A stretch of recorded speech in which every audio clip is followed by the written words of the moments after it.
एक तो मुझे ये बताइए कि ये आपने क्या सोचा, यानी कि आपके जहन में कैसे आया कि आपने एक फिटनेस ट्रेनर बनना है या बॉडी बिल्डर बनना है, फिर आपने एक मुल्क का नाम आलमी सतह पर रोशन करना है, ये कैसे आपने सोचा?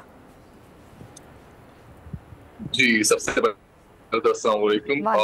देखिए, मेरा शुरू से ही बहुत पैशन था मैं इस फील्ड को लेकर, और मैं जैसे जैसे ट्रेनिंग करता रहा, सीखता रहा, फिर आहिस्ते आहिस्ते अपने दोस्तों को भी करवाता रहा। तो उन्होंने मुझे एक चीज बताया कि जब तुम करवा ही रहे हो तो तुम एक प्रॉपर प्रोफेशनल ट्रेनर बन जाओ। तो वो बात मेरे क्लिक कर गई।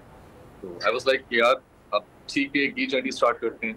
तो फिर जब फिटनेस ट्रेनर के प्लेटफॉर्म पर मैं आया, तो उसके बाद कुछ चीजें और सीखी, फिर मैं और मोटिवेट हुआ और अपनी फिजिक पे काम किया। फिर अल्हम्दुलिल्लाह एक गॉड गिफ्टेड होती है जेनेटिक्स ना, जब वो चीज आपके पास आती है तो फिर आप में खुद एक होता है कि यार मैं थोड़ा सा कॉम्पीट करूं, इस स्टेज को देखूं।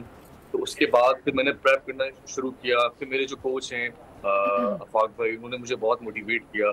फिर रिसेंटली फिर ये कंपटीशन है। खैर काफी हर्डल्स थी थाईलैंड में जाके खेलने के लिए। जैसे क्या, आपको पता है कि अगर आप बताना चाहें क्या हर्डल्स थी इन सारे प्रोसेस में, आपको मुश्किलात क्या पेश आई अदनान? मैं जी अब हर्डल्स यही होती है। देखिए ये कोई बहुत ही सस्ता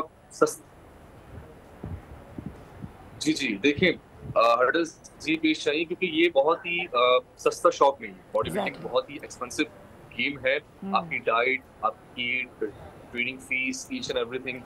तो फिर ऊपर से आपको पता है कि सारा स्पॉन्सरशिप कहाँ जा रहा होता है। हम बॉडी बिल्डर्स में स्पॉन्सरशिप मिलते ही नहीं है। तो सारा जितने भी मेरे साथ और भी एथलीट्स गए थे वहाँ खेलने, तो सब अपने ही खर्चे पे गए थे। बट अल्हम्दुलिल्लाह हमने वहाँ पे पाकिस्तान का झंडा लहराया और अल्लाह ने इज्जत रखी, और काफी इंडियन एथलीट्स को भी हमने उस स्टेज पे बीट किया। और बस हम फिर खैर खैरियत से सर फख्र करके हम पाकिस्तान वापस आए। अच्छा, वैसे आपने कहा ना कि अपने ही वसाइल से आप लोग गए, हुकूमत की तरफ से कोई सपोर्ट नहीं मिलती है आप लोगों को? एग्जैक्टली, हुकूमत की तरफ से ठीक है, अगर सपोर्ट नहीं भी मिल रही तो एटलीस्ट अगर वो हमें एक मोटिवेट करते हैं कि अगर वो एक मैसेज भी देते हमारे लिए, तो वो भी हम एथलीट्स के लिए बहुत है। आज 11 एथलीट्स गए थे थाईलैंड खेलने। अगर थोड़ा सा और मोटिवेट करते कि गवर्नमेंट, तो आज 36 जाएंगे, 40 जाएंगे, और लोग जाएंगे यहाँ से। सिर्फ एक मोटिवेशन अगर गवर्नमेंट की तरफ से हमें मिल जाए, एक वीडियो मैसेज छोटा सा, दैट्स इट। सही कह रहे हैं आप, वाकई ये बड़ी ज़रूरत है। अच्छा उमैर साहब, ये अदनान जैसे बहुत से नौजवान हैं जो किसी न किसी फील्ड में पाकिस्तान का अपना सबका नाम रोशन कर रहे हैं, और कितनी भी मुश्किलात हों ये मायूसी का शिकार नहीं होते और ये कोशिश करते रहते हैं। ये ऐसे भी तो नौजवान हैं ना जो दूसरों के लिए भी एक जिसे कहते हैं कि एग्जाम्पल हैं, एग्जाम्पल सेट करते हैं। वो लोगों के लिए जो बड़े मायूस हो जाते हैं, उनको लगता है इस मुल्क में कुछ नहीं रखा, यहाँ से निकल जाना ही बेहतर है।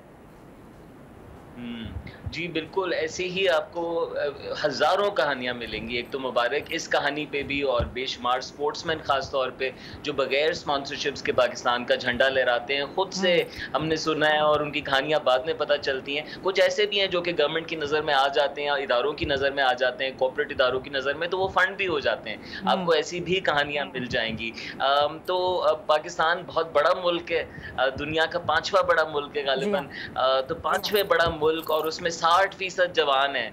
तो सरकार के पास बिल्कुल ये वक्त नहीं है कि वो ऐसे नौजवानों को ढूंढ पाए। आपको जानते हैं बेशुमार मसाइल हैं, तो हमें साथ मिलने की ज़रूरत है। और आप देखेंगे कि जहां आप मिलेंगे, जहां आप कॉल मिलाएंगे, ख़त लिखेंगे, सोशल मीडिया पे खूबसूरती से अपना पैगाम आगे डालेंगे, आपको बहुत खैर मिलेगी इस मुल्क में। मैं भी नौजवान था, मैं भी सरकार के पास गया, कमर्शियल इदारों के पास गया स्पॉन्सरशिप्स रेस करने के लिए। मैंने 15 साल नौजवानों के लिए बेशुमार मुकामात पे मेरा इदारा लीडरशिप कॉन्फ्रेंसेस कराता था, तो कहीं ना कहीं से सपोर्ट मिल जाती थी, इसी मुल्क से मिलती थी।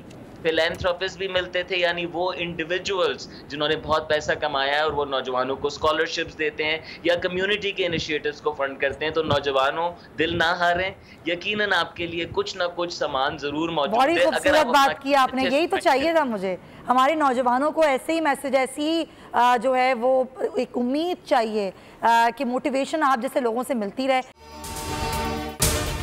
अगर आपको ये वीडियो पसंद आई है तो सब्सक्राइब करें और बेल आइकन पर क्लिक करें। तारीख का अमीन।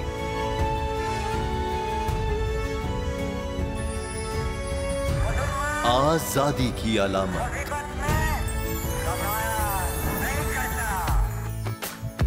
हुस्न का आईनादार,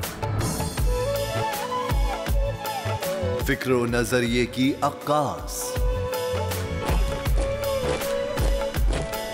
सरफराजी का गवाह, यानी हम सबका निगहबान पाकिस्तान।